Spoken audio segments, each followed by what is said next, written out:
Graça e paz, meus amados irmãos, que Deus nos abençoe nessa manhã de domingo, quando nós nos preparamos mais uma vez para a reflexão da palavra de Deus. Este ano, os irmãos estão sabendo que nós estamos vivendo esse tema chamado Vivendo a Missão. Vivendo a Missão. E também estamos com um lema, que eu espero que os irmãos não esqueçam de jeito nenhum. Esse é muito fácil da gente memorizar. Seja em palavra, seja em ação, cumpra a missão. Zé Fini, missão dada é missão cumprida, como se diz normalmente por aí, não é? Então, qual é o nosso lema mesmo? Seja em palavra, seja em ação, cumpra a missão. E nós temos um respaldo bíblico para isso, que nós temos na carta de Paulo aos Colossenses, capítulo 3, versículo 17, utilizando a versão da NAA, que diz assim: e tudo quanto fizerem, seja em palavra, seja em ação, façam em nome do Senhor Jesus, dando por ele graças a Deus, Pai. O que isso significa? Isso significa que nós temos que viver a missão da igreja a cada dia, a cada instante, a cada momento de nossas vidas. Ou seja, a missão da igreja não é alguma coisa que a gente vive de vez em quando, no domingo pela manhã, ou quando sai numa viagem missionária, ou qualquer outra coisa assim. Amanhã, 8 horas da manhã, quando você sair para o trabalho, você precisa estar engajado nesse processo de que ali no seu trabalho você vai viver a sua missão. A missão que Deus lhe deu, exatamente. Então, é isso que nós estamos querendo trazer para a memória dos irmãos, para que nós todos possamos ficar engajados em descobrir qual é a nossa missão. E aí, vamos fazer um parêntese aqui. Cada um de nós tem uma missão única e uma missão diferente ao mesmo tempo. Ela é única no sentido de que Jesus disse assim: ide por todo mundo e pregai o evangelho a toda criatura. Aquele que crê e for batizado será salvo. Beleza, essa é a missão geral. Mas eu posso fazer isso de diversas maneiras, através dos meus dons espirituais. Um faz através do canto, outro faz através da pregação, outro faz através da oração, outro faz através da misericórdia, outro faz através da contribuição. E assim nós todos vamos cumprindo a missão de Cristo nas diversas maneiras, nas diversas formas que existe de vivenciá-la também. Então eu espero, e a igreja vai também se esforçar nesse sentido, de que cada um dos irmãos aqui saiba já qual é a sua missão, individualmente falando, ok? Qual é a minha missão individualmente falando? Hoje, no entanto, nós vamos trabalhar o seguinte tema: fugindo da missão da sua vida.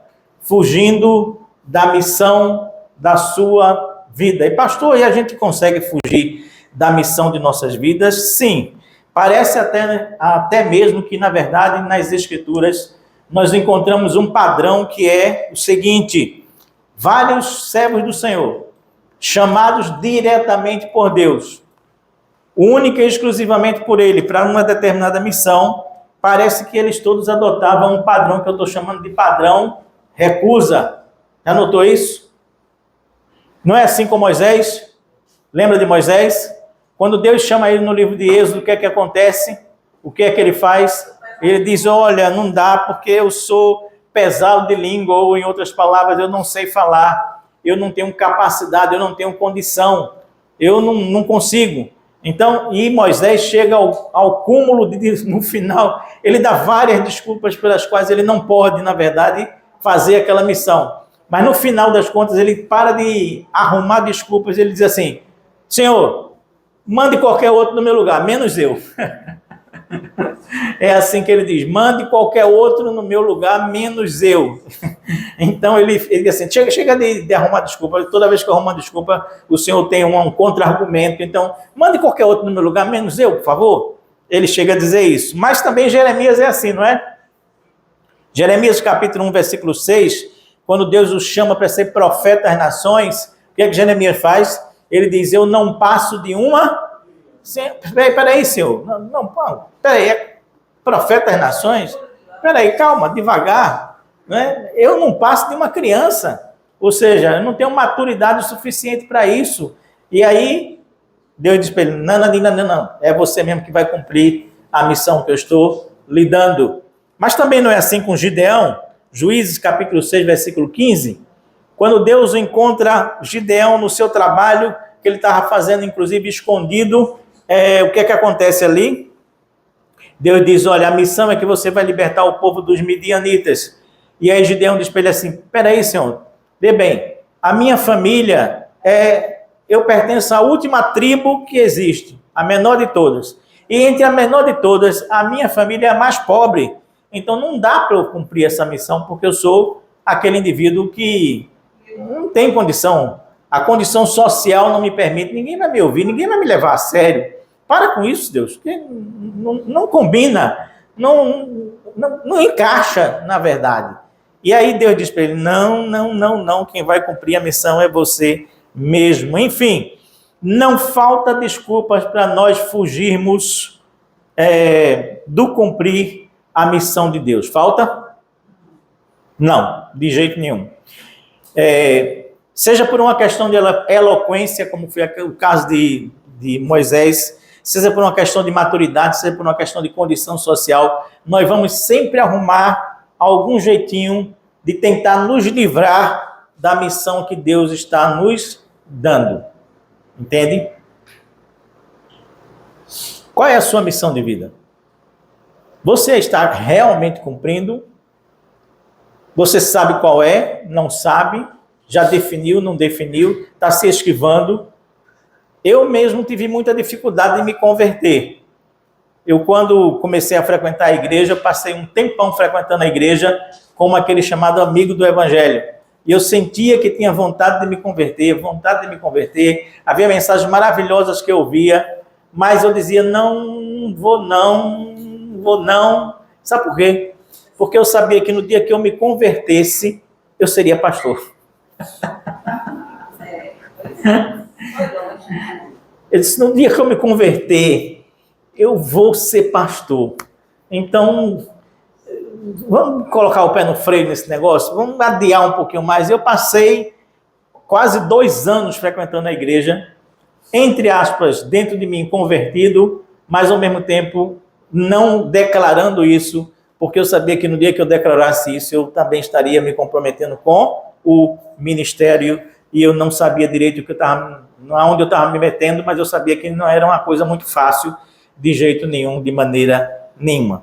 Mas entre todos aqueles que ofereceram recusa, existe um que é muito especial. Ele se chama profeta Jonas. O Jonas, o profeta. Por que o Jonas, o profeta, ele é muito especial? Ele é o mais ranzinza de todos. Ele é o mais ranzinza de todos. Ele é o mais complicado de todos. Ele é o mais difícil de todos. Vocês pensam que Jonas, ele dá alguma desculpa para Deus? Ele contra-argumenta. Ele reclama quando Deus chama ele e diz assim, olha, você vai pregar aos ninivitas. Ele contrapõe-se a isso de alguma maneira? Não. Jonas não. Ele simplesmente cala, vira as costas como se fosse cumprir a missão e foge. Dá no pé, desaparece, vaza. Como se Deus não soubesse onde é que ele estava. Mas é exatamente isso que ele faz. É exatamente esse o comportamento de Jonas. Jonas, ele não dialoga com Deus, ele não argumenta qualquer objeção, ele não reclama, simplesmente ele não vai. E acabou-se. Não vai. Vai na direção contrária, aliás. Não é assim? Vamos abrir nossas Bíblias no livro de Jonas, capítulo 1, livro do profeta Jonas, capítulo 1. Jonas está entre os profetas chamados de profetas menores, né? Aí no meio da Bíblia. E os irmãos, temos algumas dificuldades de achá-lo, porque os profetas menores são sempre menores mesmo.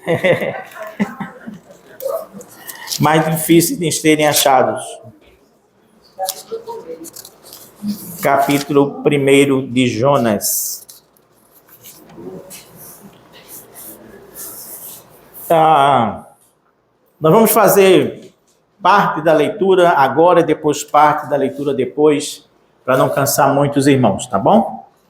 Jonas capítulo 1, a partir do versículo 1 diz assim: O Senhor enviou esta mensagem a Jonas, filho de um homem chamado Amitai. Apronte-se e vá à grande cidade de Nínive e anuncie a seus habitantes esta mensagem do Senhor. Vou destruir esta cidade por causa da sua grande maldade. Seus pecados são tão horríveis que chegaram até a minha presença. Jonas, porém, preferiu fugir da presença do Senhor. Foi até ao mar, ao porto de Jope, onde encontrou um navio que ia para Tarsis. Comprou a sua passagem e embarcou para se esconder do Senhor. Mas, durante a viagem, de repente, o Senhor fez soprar um forte vento que o agitou o mar e formou uma grande tempestade, tão violenta que o navio estava quase se partindo ao meio. Com muito medo, os marinheiros desesperados gritavam pedindo ajuda aos próprios deuses, mas o navio ia ficando cada vez mais leve, começaram, portanto, a jogar a carga ao mar. Enquanto tudo isso acontecia, Jonas, que havia descido ao porão, dormia tranquilamente. Jonas é Jonas. O capitão do navio desceu ao porão, onde dormia. Ele disse: "O que há com você?" gritou. "Como é que você fica dormindo numa hora dessas? Levante-se e fale com o seu Deus, para ver se ele tem piedade de nós e não nos deixa morrer." Enquanto isso, os marinheiros decidiram tirar sorte para ver quem havia ofendido os deuses e provocado aquela tremenda tempestade. Lançaram sorte e a sorte caiu sobre Jonas. "O que foi que você fez?" perguntaram. "Para provocar essa tempestade que está quase nos destruindo. Quem é você? Qual a sua profissão? De onde você vem? Qual a sua terra? E a que povo você pertence?" Jonas respondeu: "Eu sou hebreu, adoro ao Senhor, o Deus dos céus que fez os céus e a terra." Eu imagino, adora ao Senhor. Adora, mas não obedece, né? Adora, mas não faz o que ele manda. Faz o contrário, na verdade. Então Jonas contou aos marinheiros que estava fugindo do Senhor. Quando os marinheiros ouviram isso, ficaram apavorados e gritaram: "Mas por que você fez uma coisa dessas? O que vamos fazer com você para a tempestade parar?" Pois o mar estava ficando cada vez mais agitado. "Jogue-me no mar", disse Jonas, "e ele ficará calmo de novo. Eu sei que sou o culpado dessa horrível tempestade." Enquanto isso, os marinheiros remavam com todas as suas forças, tentando alcançar a terra, mas não conseguiam. Veja só essa frase agora. Era impossível lutar contra a tempestade, porque o mar tinha ficado ainda mais violento. Que Deus nos abençoe na compreensão desse texto bíblico aqui. Ore comigo. Muito obrigado, Pai eterno e Deus de amor, pela Tua presença em nossas vidas. Muito obrigado pelo Teu carinho. Muito obrigado por Tua graça. Muito obrigado porque a Tua palavra, ela é viva, presente hoje como era no passado, tão viva quanto na época que foi escrita, e nos traz tantas lições que nós precisamos aprender, Pai. Que todos nós que estamos aqui nesta manhã possamos estar com os nossos corações abertos, a nossa mente aberta, para ouvir a Tua voz, e não necessariamente a minha voz, Pai. E muito obrigado, Paizinho Santo e Deus bendito, pela honra de ministrar a Tua palavra mais uma vez, no nome de Jesus. Amém e amém. Muito bem, meus queridos irmãos. Quais lições nós podemos aprender? Nós podemos aprender com esse texto de Jonas. Primeira lição é esta aqui. Quando fugimos da missão, terminamos nos porões da vida. Quando fugimos da missão de Deus para cada um de nós, nós terminamos nos porões da vida. O texto bíblico diz assim, que com muito medo os marinheiros desesperados gritavam pedindo ajuda aos próprios deuses para o navio ficar mais leve, começando a jogar a carga ao mar. Enquanto tudo isso acontecia, Jonas havia descido ao porão do navio e dormia tranquilamente. É interessante se notar que o trajeto que Jonas faz nesse capítulo 1, ele é sempre absolutamente descendente. Descendente. Não sei se os irmãos pararam para observar isso. É uma escada descendente. Em primeiro lugar, por exemplo, quando Jonas decide fugir da sua missão, ele, que estava na região da Galileia, desce para Jope. Primeira descida.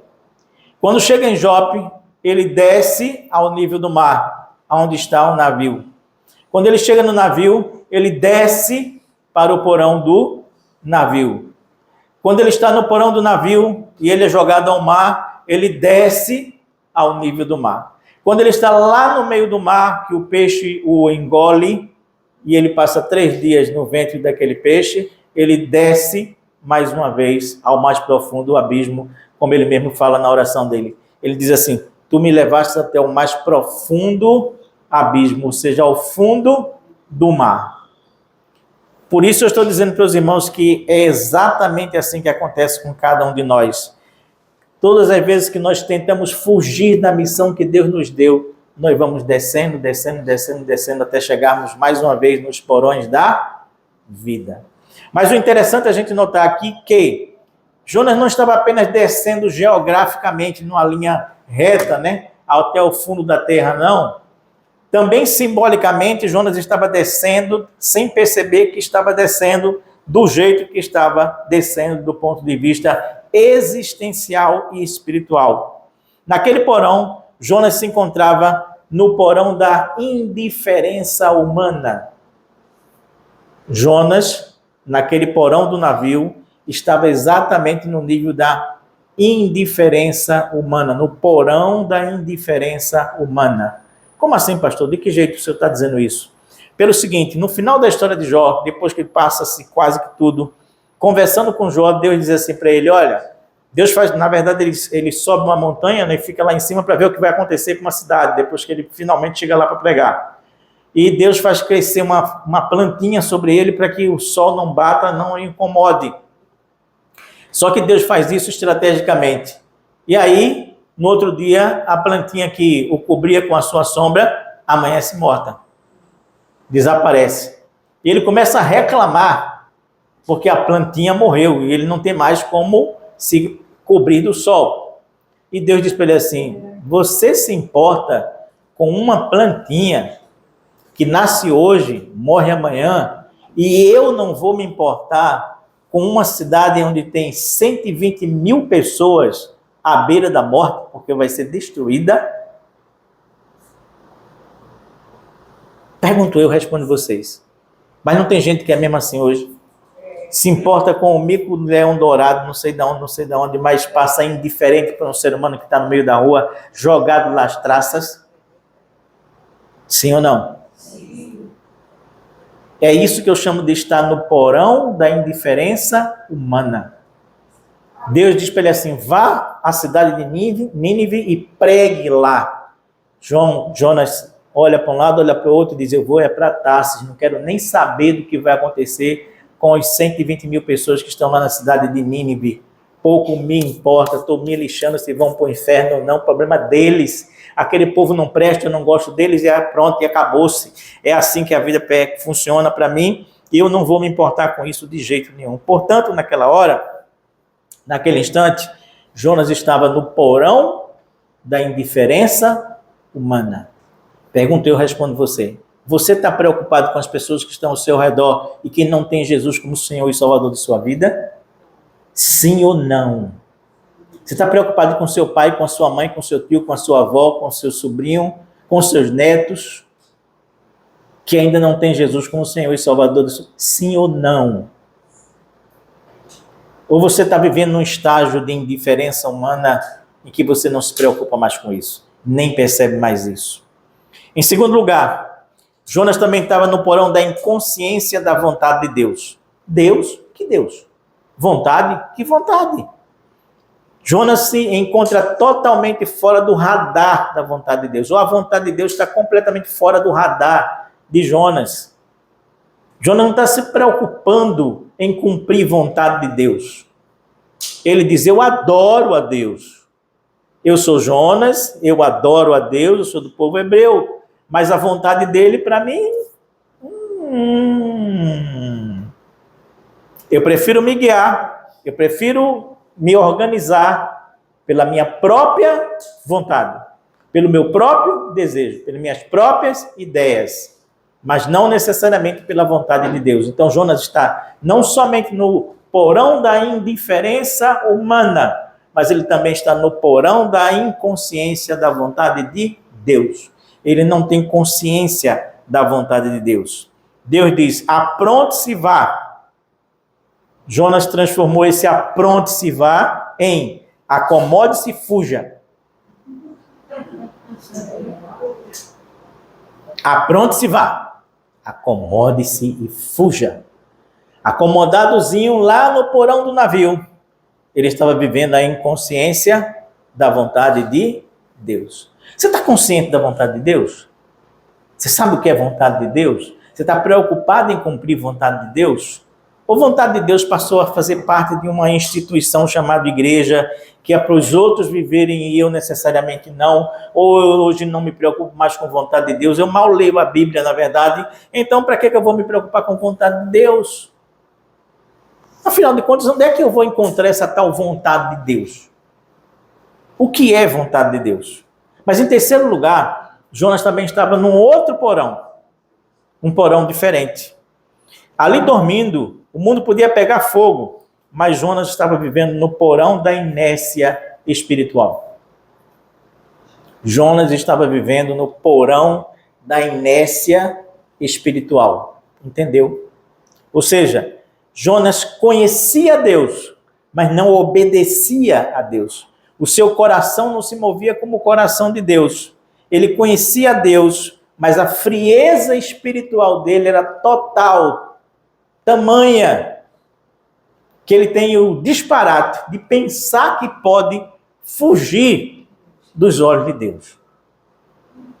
Eu imagino, eu dou asas à minha imaginação de vez em quando, né? Quando eu leio esses textos bíblicos, eu imagino o seguinte: ele teve essa conversa com Deus primeiro lá na região da Galileia, lá em cima, na região da Galileia.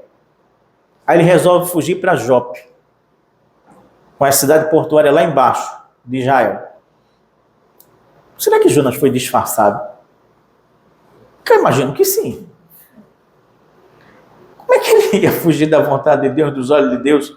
Como é que Deus ia perder ele de vista?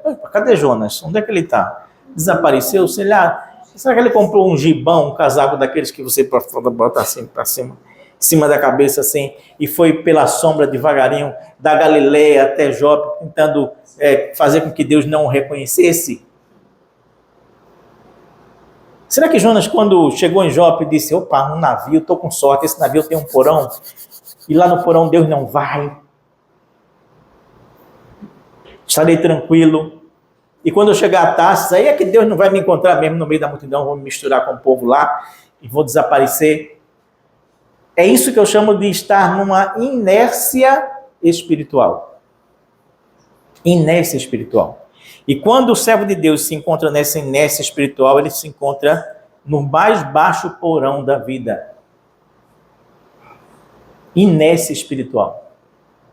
Você é animado para as coisas divertidas da vida? Você vibra com essas coisas divertidas da vida?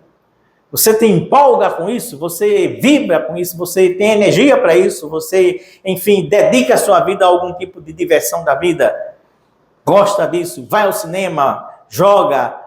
Tem a pelada do sábado? Você anseia por chegar esse dia da pelada, do passeio? Isso é o quê? Vibração, vivacidade. Agora, você tem essa mesma empolgação, essa vivacidade para ler a palavra de Deus todo dia? Para falar de Deus para alguém que você sabe que não é ainda um servo de Deus? Estou vibrando, vou pregar o evangelho hoje a 10 criaturas que eu encontrar. Ou você está na inércia espiritual? Onde é que você está, meu irmão? Como é que você vai viver missão da sua vida, se você não sabe nem qual é a missão da sua vida, que Deus lhe deu, se você nem se perguntou nunca, jamais, o que é que Deus quer que eu faça para Ele, não é Ele para mim, mas eu fazer para Ele.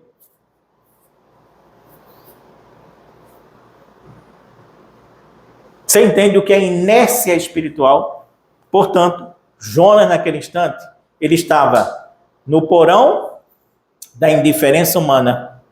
Ele estava, aonde mais foi que eu disse? Agora vamos testar os irmãos, onde foi que eu disse? Entrou por aqui, saiu por aqui? Não acredito, não. No porão da inconsciência da vontade de Deus e no porão da inércia espiritual. Ou seja, Jonas estava no ponto mais baixo que ele podia chegar existencialmente falando nesse momento. Digo mais para os irmãos, Jonas havia se tornado um profeta proforma, performático, fantasioso, indiferente, de fachada, que pouco interessava a ele o destino das pessoas, ou vontade de Deus, ligado mais na sua própria vontade, preocupado em seguir mais a sua escala de prioridades e de julgamento do que a vontade de Deus. Percebe como a gente às vezes entra nesses caminhos sem nem notar, sem nem perceber? Então, a primeira lição que nós aprendemos aqui é exatamente essa. Nós, quando fugimos da vontade de Deus, terminamos nos porões da vida. Nos porões da vida. Pergunta é, às vezes nós parecemos indiferentes às pessoas com quem convivemos, se elas irão ou não para o céu. Será que nós acreditamos mesmo ainda nesse negócio de céu? Ou já entramos na inércia espiritual, sem se preocupar com quem vai, com quem não vai, com quem fica, com quem não fica? Levamos isso a sério? Às vezes eu tenho a impressão que essa geração, ela trocou, ou ela vive uma adoração etérea no lugar da evangelização pé no chão. Notou isso? É uma geração Jonas. Quem é você? Eu sou Jonas, eu adoro a Deus. Mas tu vai evangelizar os 120 mil que estão lá, perdidos? Não. Mas eu adoro a Deus. Lá. Eu canto hinos a Deus. Eu vou à igreja todo domingo. Mas tu evangeliza? Ou a evangelização deixou de ser um dos 5 princípios principais da igreja? Perdeu-se no meio do caminho. Desapareceu. Eu me preocupo em trazer um não crente para a igreja, para pelo menos aquele ouvir a palavra de Deus? Sim ou não?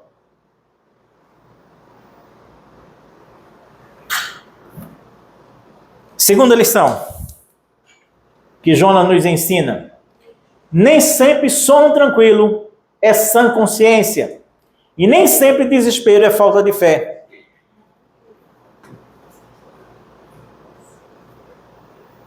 Vou repetir: nem sempre sono tranquilo é sã consciência, e nem sempre desespero é falta de fé. O texto bíblico diz assim que os marinheiros ficaram espantados, sentindo ao mesmo tempo respeito pelo Senhor. E eles lhe ofereceram sacrifícios e lhe fizeram promessas. Eu estou falando aqui dos marinheiros, gente incrédula, gente que não pertencia ao povo de Deus, gente que provavelmente vinha de Tarsis. Mas essa gente, depois daquela experiência, passou ao quê? A fazer sacrifícios a Deus, espantados com a ação de Deus, vivendo a presença de Deus dentro daquele navio ali. Essa premissa fica bem estabelecida nas atitudes de Jonas e dos marinheiros. Qual premissa? Essa aqui: nem sempre sono tranquilo é sã consciência, e nem sempre desespero é falta de fé. está bem personificado em Jonas e nos marinheiros e em Jonas, ali naquele instante. Jonas experimenta a calma e a tranquilidade de dormir um sono profundo, longe e distante de Deus.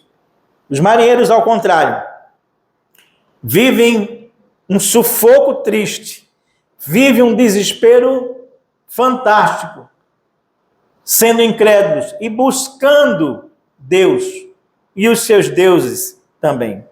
Contudo, há que se dizer que aquele sono profundo não equivalia a sossego ou a sã consciência. O sono tranquilo de Jonas não equivalia a sossego nem a sã consciência. Correspondia, sim, mais ao efeito de alguém anestesiado pela falta de sensibilidade do que qualquer coisa.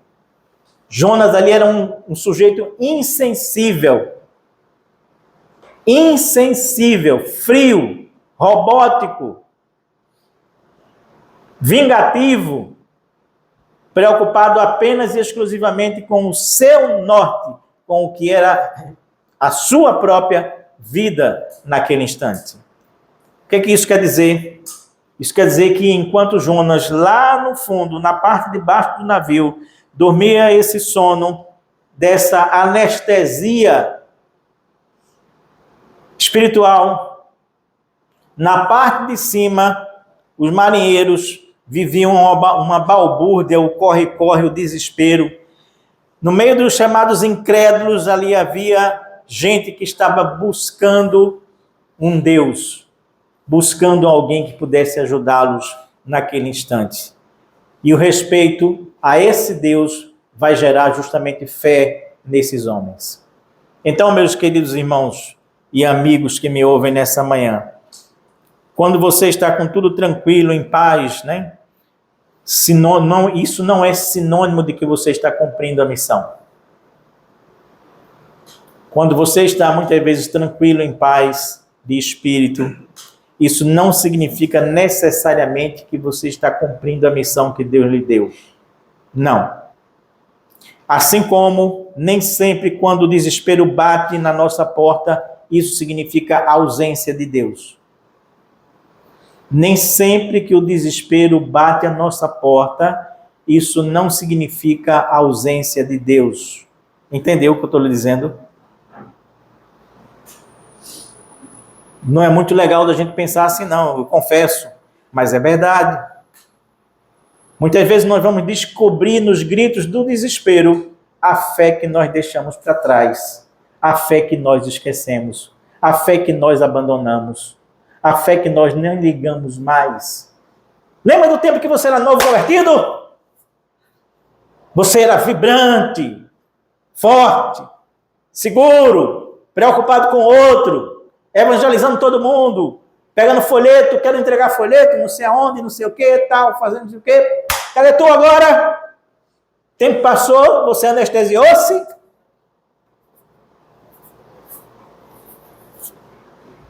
Acostumou-se a ser crente.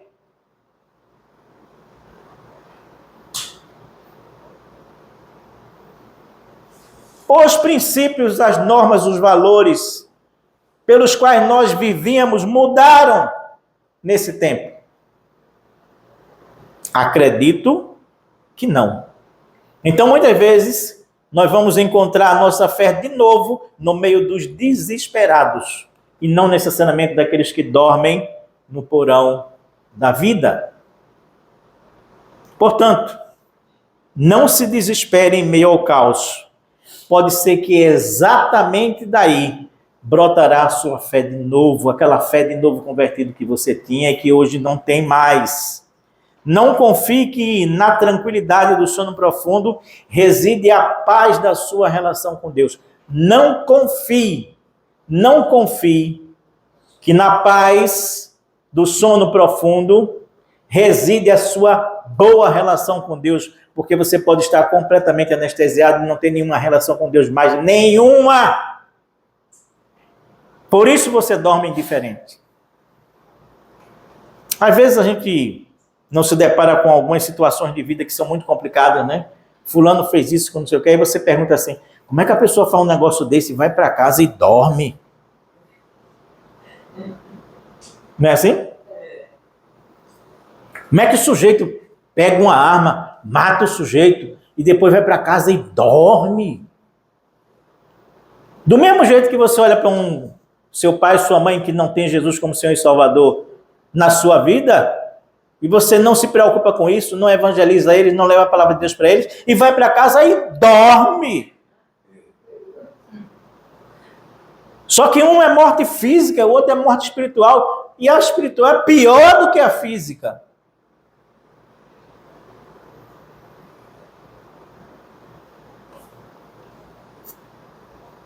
É complicado. Um estava em paz e distante de Deus. Os outros estavam vivenciando o desespero e estavam próximos de Deus. Por isso que eu gosto dessa imagenzinha aqui, muito interessante. Ele dorme aqui tranquilo e as sombras dos que estão lá em cima aparecem ali, todo mundo desesperado, preocupado com o que fazer com aquele barco que eles não conseguiam dar conta. Terceira lição é esta aqui. Há tempestades que nos colocam de volta na rota da missão. Há tempestades que nos colocam de volta na rota da missão. Versículo 13 diz: enquanto isso, os marinheiros remavam com todas as suas forças, tentando alcançar a terra, mas não conseguiam.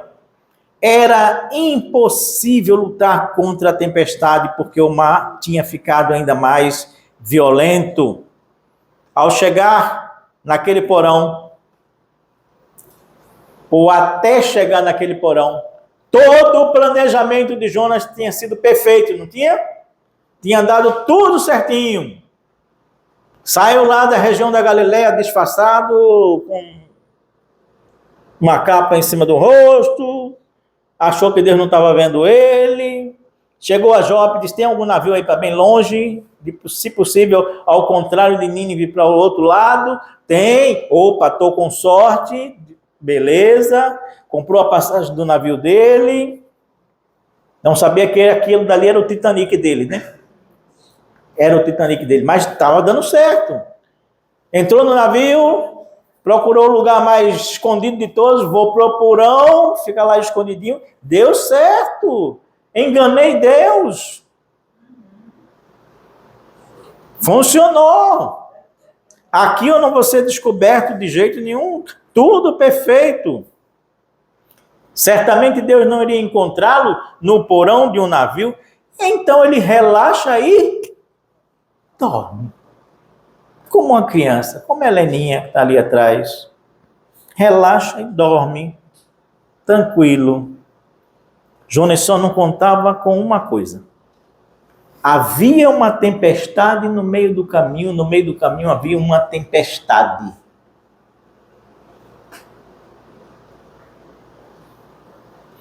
E o engraçado é que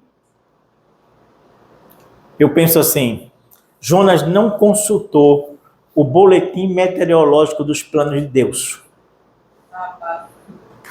Jonas não consultou a APAC de Jesus para saber como o tempo iria perdurar, percorrer, acontecer depois que ele estava dentro do navio. E não é mesmo assim com a gente? Com cada um de nós não é desse jeito? Parece que nós estamos navegando nas zonas da tranquilidade, da paz, e de repente surge uma tempestade. Muitas vezes é a tempestade da escassez. Outras vezes é a tempestade relacional das tuas relações. Outras vezes é a tempestade de doenças. Outra vez é a tempestade da ansiedade. Outra vez é o temporal da depressão. Outra vez é a tempestade profissional. Outra vez é a tempestade de conflitos. Outra vez é uma tempestade espiritual. Mas está tranquilo, a viagem está maravilhosa, tudo certinho na vida da gente. De repente, a tempestade chega. Mas não esqueça de uma coisa. Não esqueça de uma coisa. Não esqueça de uma coisa. Há tempestades que nos colocam de volta na rota da missão de vida que nós esquecemos. Há tempestades que é para corrigir o nosso rumo, o nosso prumo, a nossa direção. Você fica fazendo as coisas bem longe da vontade de Deus.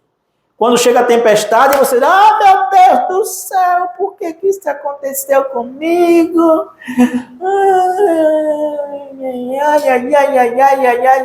Ô desgraça! Aconteceu para tu sair desse rumo errado e voltar para o rumo certo da missão de Deus.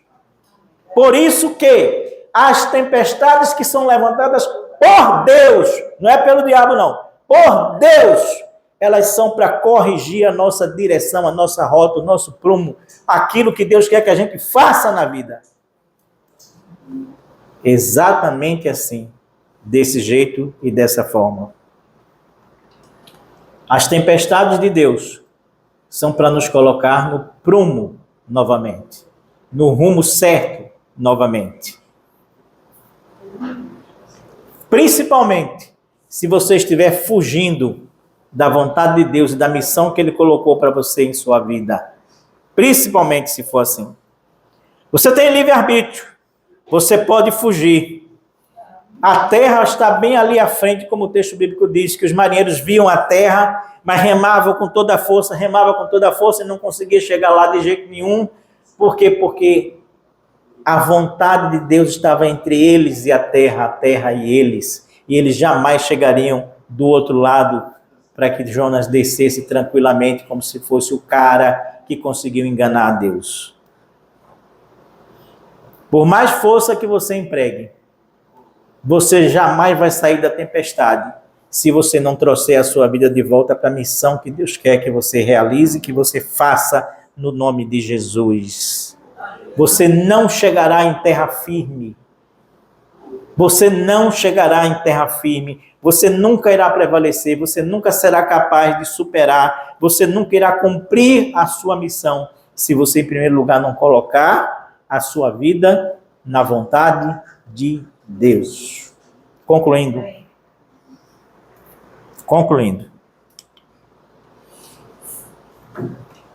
Jonas é um contraste ambulante. Jonas é um contraste ambulante.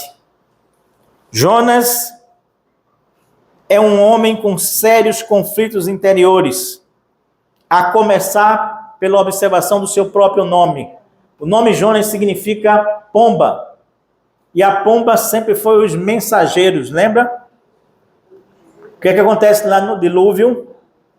Terra se acaba, não sei o que, etc. Mas no final eles soltam a pomba para que a pomba vá e volte. Porque a pomba era a mensageira de longas distâncias. Jonas era um mensageiro. Mas acontece que esse próprio nome Jonas também ele tem uma raiz etimológica que aponta para um trocadilho no hebraico, que significa oprimir, afligir e ser violento. Por isso Jonas era tão ranzinza. Ele tinha um lado limpo, branquinho, maravilhoso, pomba, mensageiro, e tinha um lado que era conflituoso, pesado, complicado, difícil, uma personalidade estranha, diferente. Mas a pomba também é representação do Espírito Santo, lembra? A pomba também é representação do próprio Espírito Santo, que é aquele que nos convence do pecado, da justiça e do juízo. Portanto, o Espírito Santo também é mensageiro. Mas Jonas é pesado. De todos os profetas, Jonas é o mais pesado de todos. Por um lado, ele é leve, flutuante como uma pomba. Por outro lado, é um homem que, depois que ele vai lá em Nínive e prega o evangelho, ele diz assim para Deus: eu vou subir na montanha e agora eu vou ficar olhando para ver o que acontece com essa cidade. O povo lá embaixo não está nem aí para ele mais. Ouviu a mensagem dele, descobriu que Deus existe, que estava preocupado com eles, o povo se arrepende e faz um jejum lá, se muda completamente e Deus aceita Talvez o maior avivamento espiritual da antiguidade, viu? 120 mil pessoas se convertendo de uma vez a Deus. Amém? Glória a Deus, aleluia. Quem é o responsável por isso? Através de quem? Do ranzinza Jonas. O peste sobe a montanha e fica olhando para saber assim, eu quero ver se vai cair raio na cabeça desse povo todo, eu quero ver se Deus vai destruir essa cidade. Ou vocês acham que ele estava preocupado, esperando que o povo se convertesse? Não. Ele estava querendo que o povo não se convertesse. Vamos usar uma palavra bem bonitinha aqui, né? Não se convertesse. Perfeito? Era isso que ele estava esperando lá no alto da montanha, cara. Era isso que ele queria. Que sujeito, cara, que sujeito. O cara de maior sucesso entre os profetas é esse homem difícil, insensível, que se preocupa com a morte de uma plantinha e não se preocupa com a morte de uma cidade inteira, absolutamente inteira. Jonas, o mais bem-sucedido dos profetas, é o mais insatisfeito diante de Deus. É o sujeito mais insatisfeito na Bíblia diante de Deus. A ponto de Deus ficar discutindo com ele, tentando convencê-lo, argumentar com ele. Tanto é que o livro de Jonas não termina com um ponto final. O livro de Jonas termina com uma pergunta de Deus. Não havia eu de me preocupar com uma cidade onde tem 120 mil pessoas que não sabem distinguir entre o certo e o errado? Porque se aquele povo soubesse distinguir entre o certo e o errado, Deus também não está preocupado com esse povo. Mas como aquele povo nunca tinha ouvido a palavra de Deus, não sabia quem era Deus, aí Deus está preocupado sim com esse povo. Entendeu? Este é Jonas, o contraditório, o que reclama até da bondade, da misericórdia e do amor de Deus. No final das contas, Jonas diz assim, eu não disse, eu não falei que você é assim, Deus? Que você tem uma bondade enorme, que você tem uma misericórdia enorme, que você tem um amor enorme. Jonas está reclamando do amor, da bondade e da misericórdia de Deus. Quem é que vai reclamar disso? Jonas. Jonas.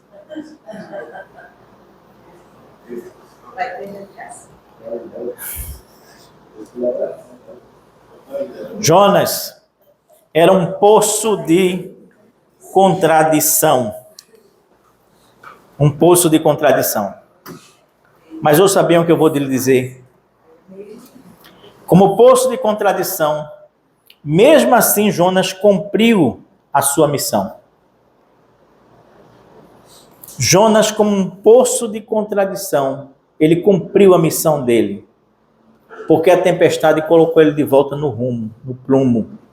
Fez ele perceber que ele não era nada. Que ele não tinha estratégia nem inteligência o suficiente para enganar Deus. Mas, e nós? Nós não podemos ser um rio de certeza navegando na correnteza errada, equivocada. Porque muitas vezes nós somos assim. Em vez de sermos poço de contradição, não, a gente não tem contradição nenhuma. Nós temos certeza da vontade de Deus. Nós amamos o Senhor. Nós servimos o Senhor. Porém, todavia, contudo, estamos na correnteza errada. Jonas esteve na correnteza errada. Ele tinha as suas certezas, mas estava na correnteza errada. Porque Nínive era para cá, Tarsis era para lá. Você sabe que é uma estrada que tem mão e contramão? Não é? A estrada é a mesma, mas existe uma mão e uma contramão. Ou seja, em outras palavras, a gente tem as certezas a respeito de Deus, mas a gente anda na contramão de Deus. E aí a gente não chega lá de jeito nenhum. A gente jamais vai chegar aonde é o lugar para nós cumprirmos a nossa missão, se andarmos na contramão dessa estrada. A estrada é a mesma, mas as direções são opostas, completamente opostas, de onde Deus nos mandou ir. Portanto, meus amados irmãos, não podemos ser um rio de certeza na correnteza errada. Diga comigo agora, diga. Seja em palavra, seja em ação, cumpra a missão no nome do Senhor Jesus. Amém e amém e amém.